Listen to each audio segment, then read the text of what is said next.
Hello guys, आप देख रहे हैं लेक्चर नंबर 3 जिसमें हम डिस्कस करने वाले हैं एंशिएंट इंडियन हिस्ट्री का लेटर वैदिक कल्चर। अर्ली वैदिक कल्चर हमने लेक्चर 2 में डिस्कस किया। अगर वो वीडियो नहीं देखी है तो जाके पहले वो वीडियो देख लीजिए ताकि ये वीडियो अच्छे से समझ में आ सके। अगर वीडियो पसंद आए तो प्लीज़ लाइक कीजिएगा और अपने दोस्तों के साथ शेयर भी कीजिएगा। अगर आपने सब्सक्राइब नहीं किया है चैनल को तो जाके सब्सक्राइब कर लीजिए और बेल आइकन को ज़रूर दबा दीजिए ताकि आपको इस कोर्स के सारे नोटिफिकेशंस आते रहें। अगर कोई भी सजेशन हो या कोई भी क्वेरी हो तो प्लीज़ कमेंट बॉक्स में हमें ज़रूर बताएं। अगर आपको इस लेक्चर की पीडीएफ चाहिए तो वो हमारे टेलीग्राम के चैनल जीएस यूनिट पे आपको मिल जाएगी। लिंक उसका डिस्क्रिप्शन बॉक्स में रहेगा, जाके आप ज्वाइन कर सकते हैं। तो चलिए शुरू करते हैं हम आज का ये लेक्चर। सबसे पहले देखते हैं हम क्या कंटेंट कि आज हम क्या क्या पढ़ने वाले हैं। तो सबसे पहले हम पढ़ेंगे वैदिक लिटरेचर्स के बारे में कि जो लेटर वैदिक पीरियड है उसमें कौन कौन से लिटरेचर्स लिखे गए थे और किस किस लिटरेचर्स के हमें एविडेंसेस मिले हैं। अगला हम देखेंगे क्या कैरेक्टरिस्टिक्स देखेंगे लेटर वैदिक पीरियड के, जिसमें इंक्लूड है क्या यूज़ ऑफ आयरन इंक्लूड है। आयरन का यूज़ शुरू हो गया था। एग्रीकल्चर कैसा था उस समय में, आर्ट एंड क्राफ्ट कैसा था, सेटलमेंट्स कैसे थे, लोग कैसे रहते थे, पॉलिटिकल ऑर्गेनाइजेशन कैसे थे, क्योंकि इस समय से पॉलिटी ज़्यादा इवॉल्व होना शुरू हो गई थी। और उस समय की सोसाइटी कैसी थी और उस समय लोगों का रिलीजन या गॉड्स या रिचुअल्स कैसे हुआ करते थे। तो ये सब हम कैरेक्टरिस्टिक्स में देखेंगे और फिर उसके बाद हम डिस्कस करेंगे कुछ प्री के रिगार्डिंग फैक्ट्स, जैसे मैरिजेस और मैरिजेस सेक्रीफाइसेस तो हम इस लेक्चर में डिस्कस नहीं करेंगे। मैरिजेस डिस्कस करेंगे और कंपैरिजन डिस्कस करेंगे अर्ली वैदिक और लेटर वैदिक एज में। और लास्ट में सबसे हम अगले लेक्चर का प्रीव्यू देखेंगे कि हम अगले लेक्चर में क्या डिस्कस करने वाले हैं। ओके, तो शुरू करते हैं हम आज का ये लेक्चर। सबसे पहला टॉपिक है हमारे पास वैदिक लिटरेचर। तो वैदिक लिटरेचर में हमारे पास सबसे पहले है क्या वेद। सबसे पहले हमारे पास क्या है वेद। तो वेद कितने टाइप के होते हैं ये तो आपको पता ही है, 4 वेद मिले हैं अभी तक, जिसमें क्या क्या इंक्लूडेड है, ऋग्वेद इंक्लूड है, सामवेद इंक्लूड है, यजुर्वेद है और अथर्ववेद है। सबके बारे में, ऋग्वेद के बारे में तो हमने पहले ही पढ़ चुका है, क्योंकि ये जो था ये वेद जो है वो कब मिला था अर्ली वैदिक पीरियड में। बाकी के जो 3 वेद है वो मिले थे लेटर वैदिक पीरियड में, उनके बारे में भी हम पढ़ेंगे। सबसे पहले सामवेद। सामवेद के अंदर क्या है, सामवेद जो डील करता है वो करता है ऋग्वेद के जो श्लोक्स हैं उनको कैसे पढ़ा जाए, ओके, या कैसे उसको गाया जाए। तो ये क्या है, रिलेटेड है सिंगिंग से। सामवेद जो है वो सिंगिंग से रिलेटेड है। और लिखा किसने था, तो ये लिखा था प्रीस्ट उदगत्री ने। ओके, तो ये जो वेद है वो लिखा था प्रीस्ट उदगत्री ने। अगला देख लेते हैं, अगला क्या है यजुर्वेद। यजुर्वेद डील करता है किससे, सेक्रीफाइसेस से या यज्ञों से। इस वेद में अलग अलग टाइप के यज्ञ हैं और उनको कैसे करना है वो डिटेल में है। तो ये लिखा किसने था, प्रीस्ट अध्वर्यु जी ने लिखा था। अगला है अथर्ववेद।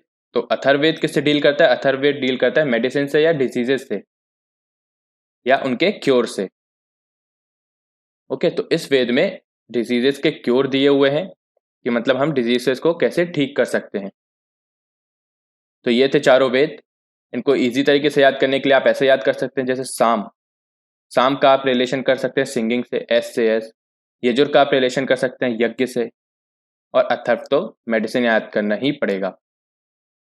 अगला देख लेते हैं, अगला टेक्स्ट क्या था हमारे पास, द ब्राह्मणास। अगला था ब्राह्मणास। इसमें क्या होता था, इसमें प्रेयर्स और सेक्रीफिशियल सेरेमनी के जो स्पेल्स होते थे वो सब दिए थे किसमें, ब्राह्मणास में। और अरण्यक जो था वो किस लिए था, वो फॉरेस्ट बुक थी। मतलब जो फॉरेस्ट में जो लोग रहते थे उनकी ये बुक थी, उनसे रिलेटेड बुक थी। इसमें फॉरेस्ट की पूरी डिटेल्स दी हुई थी। ओके, सारे ट्रीज के बारे में उस समय में जो थे वो डिटेल्स इसमें दी हुई थी। और बहुत सारी फिलोसफीज भी थी, जो फॉरेस्ट ड्वेलर्स थे उनकी फिलोसफीज थी। अगला हम देखते हैं क्या है, अगला टेक्स्ट है उपनिषद्स। उपनिषद्स को वेदांत भी बोला जाता है, यानी लास्ट पार्ट ऑफ द वेद। तो ये वेद के जस्ट बाद आता है। इसमें आपको बताया जाता है कि वेद को कैसे पढ़ें या जो वेद की फिलोसफी है उसको कैसे समझें। इसके बारे में हमने अगला लेक्चर बनाया हुआ है, तो आगे देखेंगे प्रीव्यू में। अगला जो टेक्स्ट है वो है हमारे पास वेदांग, यानी पार्ट्स ऑफ वेद। तो इसमें कितने हैं, ये 6 टाइप के होते थे वेदांग, 6 टाइप के हैं। तो पहला है शिक्षा, जो डील करता है किससे, फोनेटिक्स से। दूसरा है व्याकरण, जो डील करता है ग्रामर से। छंद, जो डील करता है मेट्रिक से, कल्प जो डील करता है सेक्रिफिशियल प्रैक्टिसेस से, निरुक्ता एटिमोलॉजी से, और ज्योतिष यानी एस्ट्रोनॉमी से। तो ये 6 वेदांग हैं, ये प्री के लिए इंपॉर्टेंट है, तो ये याद रखिएगा। अगला टेक्स्ट है पुराण। पुराण तो सभी ने सुनी होगी, बहुत सारी पुराण आती हैं, अलग अलग पुराण आती है।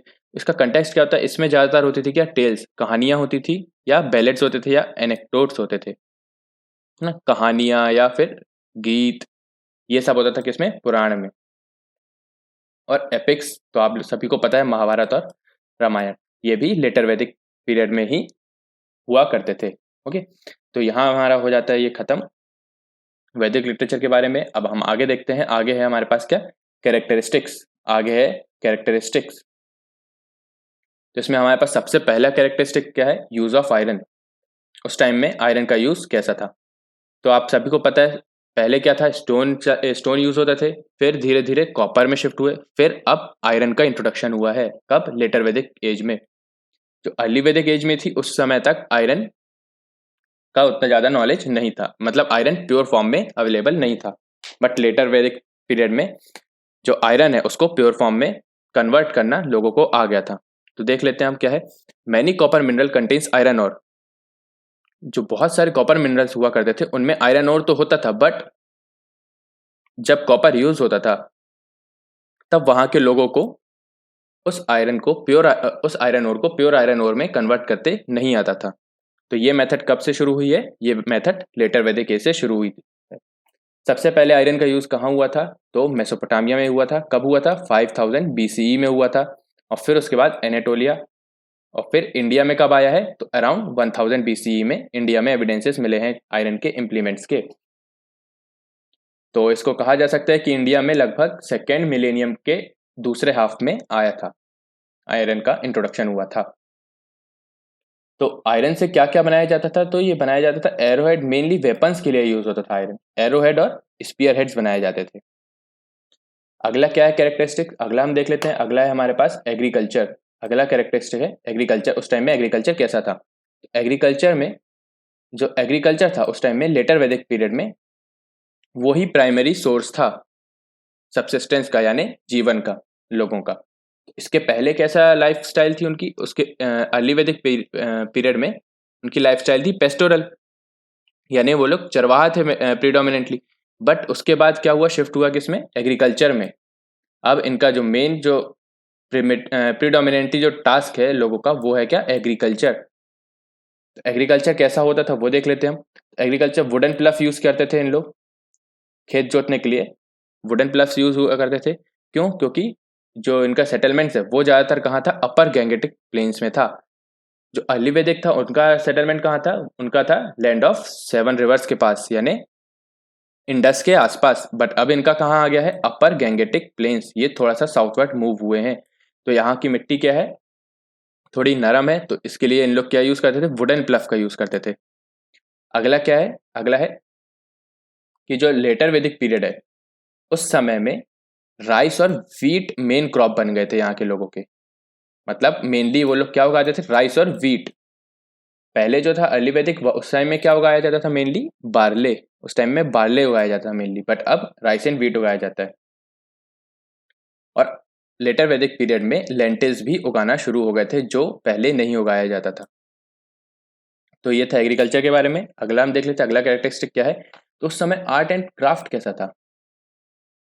उस समय आर्ट एंड क्राफ्ट कैसा था, तो आर्ट जो थे, मतलब कि जो भी आर्टिफैक्ट्स थे वो किससे बनाए जाते थे, कॉपर से। सबसे पहले जो उनका यूज करने के लिए जो प्रायोरिटी होती थी वो किसका यूज होता था, उनके यहाँ कॉपर का। सबसे पहले जो यूज करते थे वो कौन सा मेटल था, कॉपर।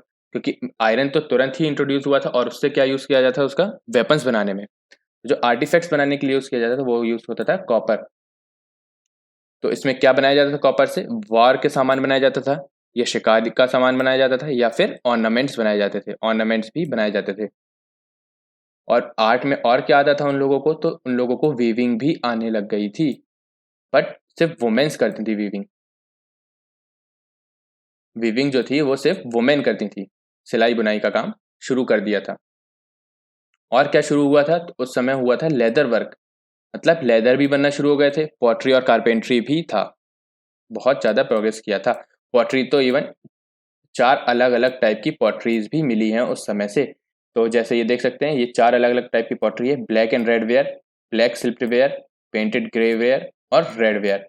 जो मोस्ट कॉमन थी वो थी ब्लैक एंड रेड वेयर थी, most common black and red ware थी। बट जो यूनिक थी वो क्या थी, पेंटेड ग्रे वेयर पोट्री। इसका यूज उन लोग बाउल्स और डिशेस में किया करते थे। बाउल्स और डिशेस बनाने में कौन सी पोट्री का यूज किया जाता था, पेंटेड ग्रे वेयर का। कब, लेटर वैदिक एज में। अगला देख लेते हैं, अगला कैरेक्टरिस्टिक क्या है हमारे पास। अगला है सेटलमेंट्स। उस समय में सेटलमेंट्स या लोग कैसे रहा करते थे। तो सेटलमेंट्स क्या था, एक तो आपको पता ही है उन लोगों का जो प्रीडोमिनेंटली जो टास्क था वो क्या था, एग्रीकल्चर था, है ना। तो उसके लिए उनको सेटल होना पड़ता था। तो मतलब सेटल लाइफ उस समय से शुरू हो गई थी। इसके पहले क्या किया जाता था, मड सेटलमेंट बनाए जाते थे। जहाँ पे जाते थे, जहाँ माइग्रेट करते थे वहाँ पे मड सेटलमेंट बना लिए जाते थे। बट अब जो है लेटर वैदिक पीरियड में एग्रीकल्चर उनका मेन टास्क है, इसीलिए वो सेटल्ड लाइफ जीने लग गए थे। तो ज़्यादातर ये जो सेटलमेंट्स बने थे इन लोगों के, वो कहाँ बने हुआ मिले हैं। तो वो मिले हैं हमें 700 जो साइट्स हैं वो मिली हैं कहाँ पर, अपर गैंगेटिक प्लेन्स में। इसके पहले हमने डिस्कस किया है कि वो थोड़ा सा साउथवर्ड मूव हो गए थे और गैंगेटिक प्लेन्स के पास आ गए थे। तो यहाँ पे उनने सेटलमेंट्स करना शुरू कर दिए थे। तो इनकी जो लिविंग थी वो कैसी थी, एक तो एग्रीकल्चर मेन टास्क था और पेस्टोरल और सेमी नोमैडिक भी थी, है ना। ये लिखिए, ये लिखा है agriculture became the primary source of livelihood. ठीक है, तो अगला हम देख लेते हैं क्या है हमारे पास। अगला है पॉलिटिकल ऑर्गेनाइजेशन। उस समय में पॉलिटी कैसी थी, उस समय के लोगों की पॉलिटी कैसी थी। तो उस समय क्या हुआ था देखिए, अब धीरे धीरे क्या शुरू हो गया था, किंगडम्स बनना शुरू हो गए थे। पहले तो सिर्फ ट्राइब्स हुआ करती थी और पहले सब लगभग इक्वल रहते थे, बट अब किंगडम्स बनने शुरू हो गए थे, मतलब राजा वगैरह आ गए थे, है ना। तो अब देख लेते हैं हम जो लेटर वैदिक एज है उसमें क्या क्या चेंजेस आए। सबसे पहले तो जो विलेज असेंबली हुआ करती थी अर्ली वैदिक पीरियड में, यानी सभा या ग्राम जो हुआ करते थे वो खत्म होने लग गए थे, है ना। वो खत्म होने लग गए थे, उनका इंपॉर्टेंस कम हो गया था। अब बड़ा किसका था, तो रॉयल पावर का, यानी जो किंग्स वगैरह थे उनका पावर बढ़ रहा था असेंबली के ऊपर। कब, लेटर वैदिक एज में। तो ये देखिए विदाता, विदाता तो क्या थी, असेंबली थी। कब, अर्ली वैदिक एज में। वो डिसअपियर ही हो गई थी लगभग, कब, लेटर वैदिक एज में। बट सभा और समिति तब भी थी, थोड़ा चेंज हो गई थी। मतलब अपने समय के साथ अपने आप को चेंज कर लिया था सभा और समिति ने, कि पहले इनके पास ज़्यादा पावर्स थी बट लेटर वैदिक एज में अब पावर कम हो गई थी इनकी। जो टर्म राष्ट्र है, जो हम अभी नेशन को रेफर करने के लिए करते हैं यूज़, राष्ट्र, वो टर्म भी सबसे पहले कब यूज़ हुआ था, लेटर वैदिक पीरियड में ही यूज़ हुआ था। और लेटर वैदिक एज में जो किंग है, जो राजा है, वो वॉलंटरी प्रेजेंट भी लेने लग गया था लोगों से, है ना। लोग मतलब अपनी इच्छा से उसे प्रेजेंट देते थे, जिसे कहा जाता था क्या, बाली। ये अर्ली वैदिक एज में भी था। बट लेटर वैदिक एज में क्या हुआ, अब ये धीरे धीरे बढ़ा। तो धीरे धीरे क्या होने लग गया, ये जो प्रेजेंट्स थे वो फोर्सफुली कलेक्ट करने लग गए लोगों से, राजा। तो ये एक तरीके का टैक्स बन गया। तो लेटर वैदिक एज में क्या इंप्रूवमेंट हुआ है, टैक्स आ गया है। लेटर वैदिक एज में टैक्स आ गया है। तो अर्ली वैदिक एज में बाली बस था, तो लेटर वैदिक एज में टैक्स भी आ गया है। ठीक है, और जो ये टैक्स कलेक्ट करता था उसको क्या कहते थे, उसको कहते थे संग्रहित्री। उसको कहते थे संग्रहित्री। ये इसका कलेक्शन करता था टैक्सेस का। तो अगला देख लेते हैं क्या है। अगला है जो किंग। सबसे ऊपर तो किंग हुआ करता था लेटर वैदिक एज में, फिर उसके नीचे आते थे प्रीस्ट, फिर कमांडर, फिर चीफ क्वीन और फिर अदर हाई फंक्शनरीज। मतलब ये एक पॉलिटिकल मशीनरी थी या एडमिनिस्ट्रेटिव मशीनरी थी। सबसे बड़ा होता था किंग, सबसे ज़्यादा पावर किसके पास, किंग के पास। फिर उससे कम होती थी प्रीस्ट के पास और फिर उससे कम होती थी कमांडर के पास। ऐसा एक ये सीक्वेंस था। कब, लेटर वैदिक एज में। और जो अर्ली वैदिक है उसमें तो ट्राइब्स हुआ करती थी और किंग का उतना इंपॉर्टेंस नहीं था जितना कि असेंबलीज का था, विलेज असेंबलीज का था। बट इतना ज़्यादा पावर होने के बाद भी किंग एक स्टैंडिंग आर्मी नहीं रखता था लेटर वैदिक पीरियड में भी। मतलब क्या है इसका स्टैंडिंग आर्मी नहीं होने का मतलब कि जब भी कभी वॉर होती तब किंग को अलग अलग ट्राइब से लोगों को रिक्रूट करने की जरूरत पड़ती थी। अगर स्टैंडिंग आर्मी नहीं होगी तो वॉर के टाइम कौन लोगों को भेजेगा या कौन आर्मी को भेजेगा, तो ट्राइब्स ही भेजती थी उस समय में भी। तो अगला देखते हैं हम, अगला कैरेक्टरिस्टिक क्या है हमारे पास, अगला है सोशल ऑर्गेनाइजेशन, कि उस समय की सोसाइटी कैसी थी।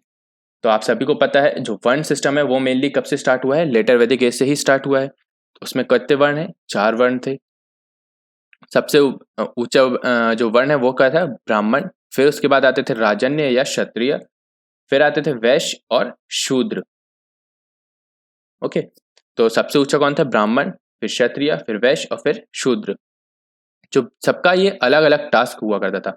जैसे ब्राह्मण है, उनको क्या टास्क, उनका क्या रोल होता था, उनका रोल होता था सेक्रीफाइसेस या रिचुअल्स करवाना ना, खुद के लिए भी और राजा या उन वैश्य या जो भी उनसे उनके क्लाइंट्स होते थे उनके लिए। और एक और इनके लिए इंप्रूवमेंट हुई थी कि जो ब्राह्मण थे, राजा उनको कभी भी हार्म नहीं पहुंचा सकता था ब्राह्मण्स को।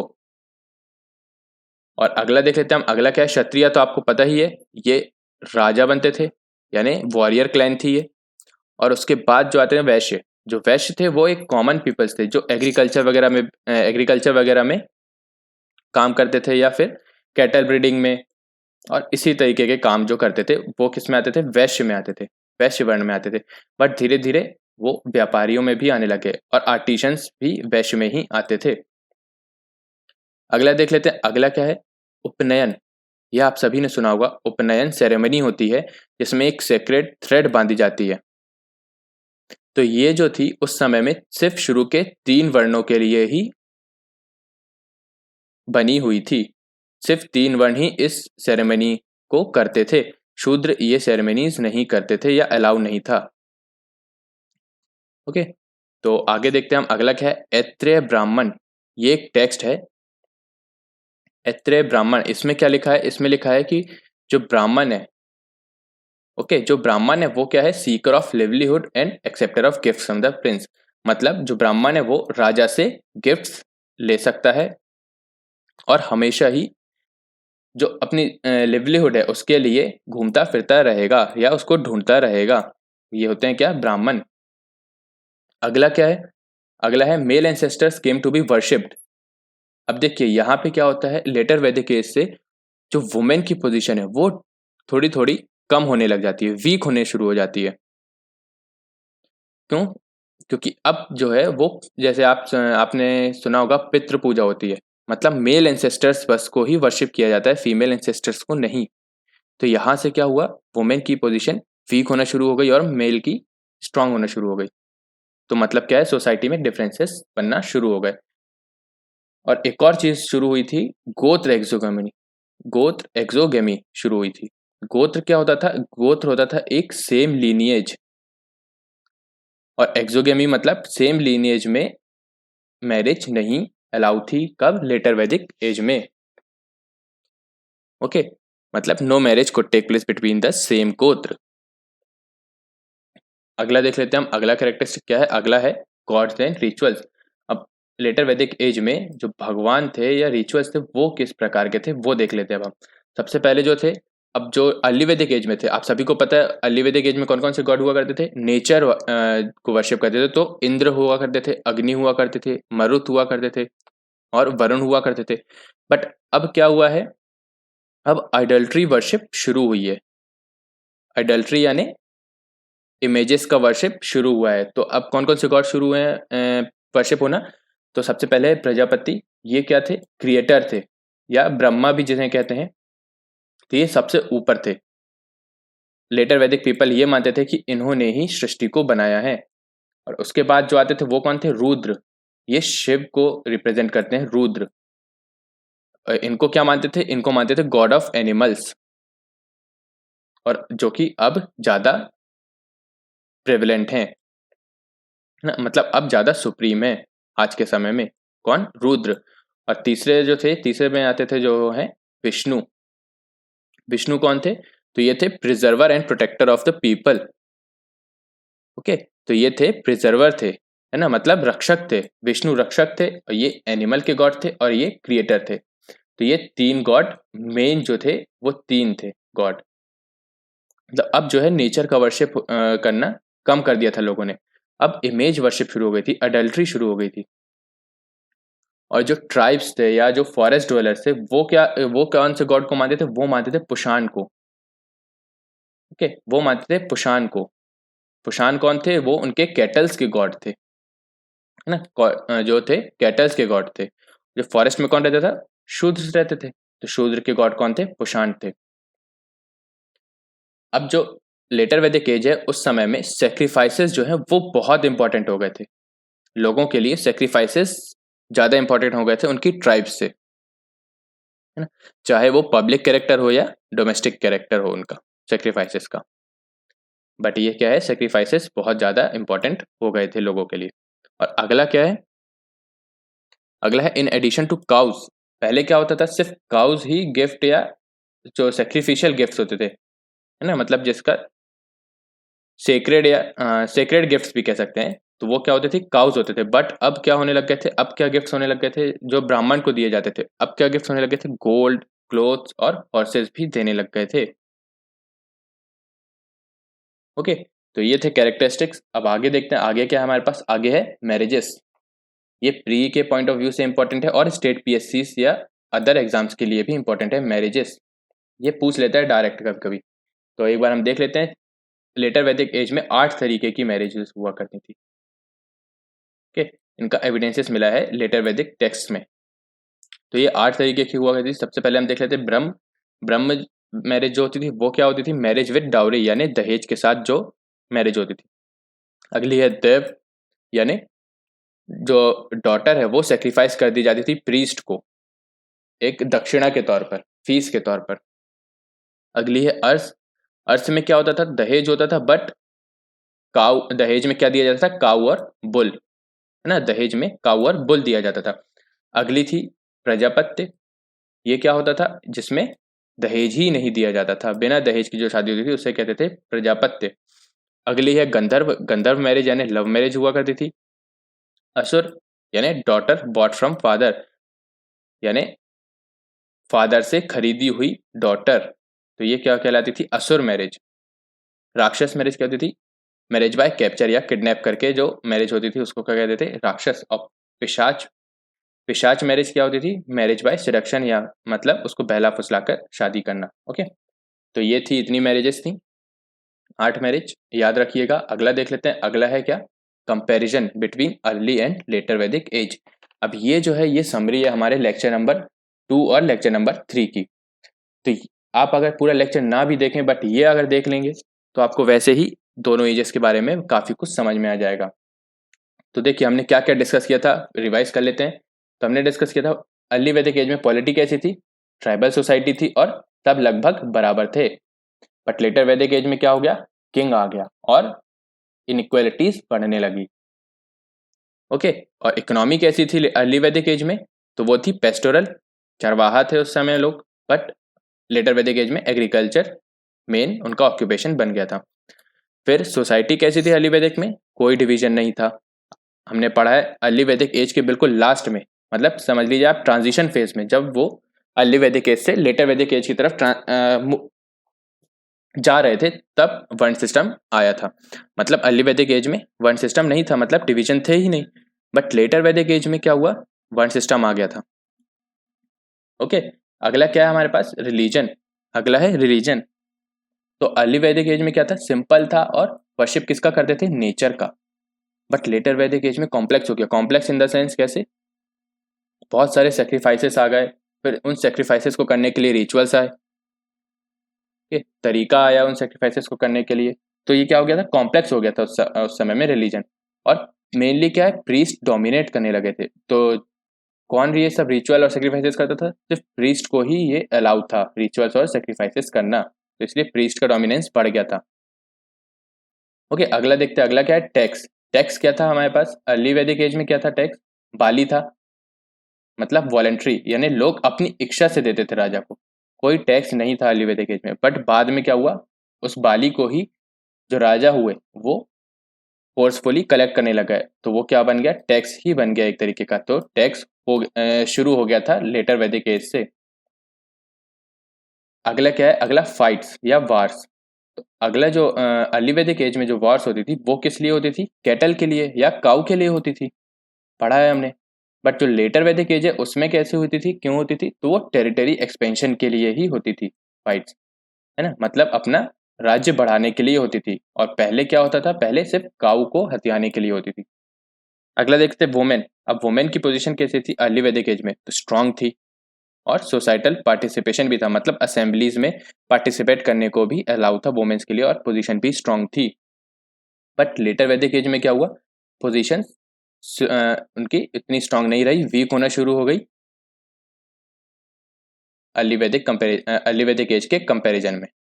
ओके गाइस, तो आज का वीडियो यहीं तक था, ये देख लीजिए आप, ये हम डिस्कस करने वाले हैं अगले लेक्चर में, लेक्चर नंबर 4 में हम डिस्कस करेंगे हिंदू फिलोसफी के बारे में। उसमें तो उसमें ये 6 टाइप्स हैं या 6 सिस्टम्स हैं हिंदू फिलोसफी के, ये हम एक एक अलग अलग डिस्कस करेंगे।